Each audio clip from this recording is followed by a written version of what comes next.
I should have included this from the start. So thanks for the comments on it. But yeah, I got some comments, and I meant to actually include this, and I completely forgot. So we're gonna do a Hive shell. The process on how to actually roll back.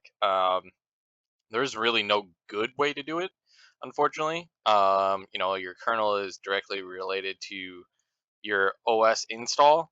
So once you have um, HiveOS open and remote it into your machine, you're going to want to do a Hive uh, replace command,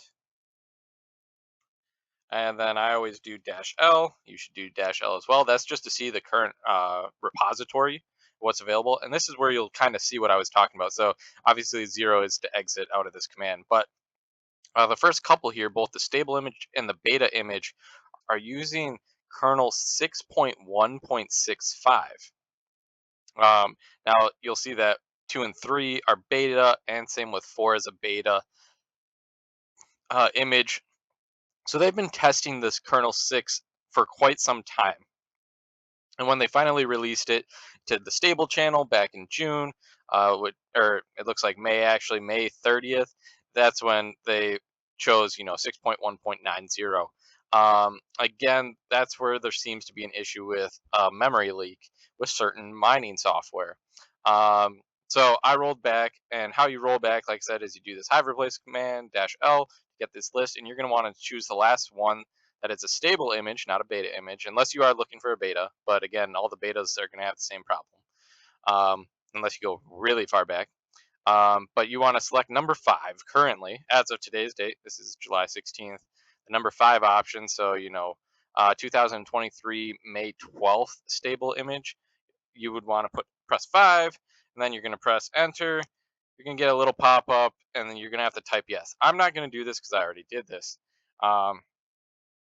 So you know that's you would press you type in yes, press enter, and it would just start and would obviously install this old version from 2023 May 2023. Now and then you can, if in my case I'm just exiting out of it. So if you do um, that whole process, once it's all done, HiveOS will restart, reboot your rig, so on and so forth. At that point, obviously you're running a really old version of Hive from over a year ago, so you'll definitely want to do a self upgrade command. Again, I'm not going to do this because I've already done it, but you would type in self upgrade, press enter, and that'll get you all the latest miners and get you all the way up to the current HiveOS number, which is this. Actually, looks like I'm not even running the latest. You can also do the Hive upgrade command here, but it looks like the latest is 2024 712.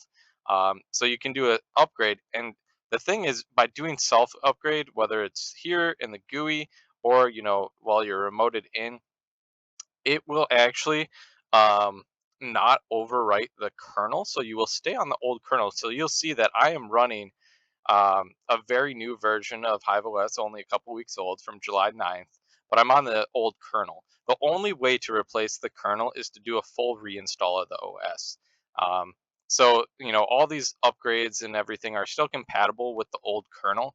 It's just if you do an install from scratch from their website, it's going to, um, you know, download the latest kernel, which does seem to have some issues. So to roll back, like in summary, just do a hive replace in place. So hive replace dash L, select option 5 currently to get you back to a 5.15 kernel, and then do a self upgrade to get all the latest and greatest features of HiveOS while maintaining the version 5 kernel of Linux.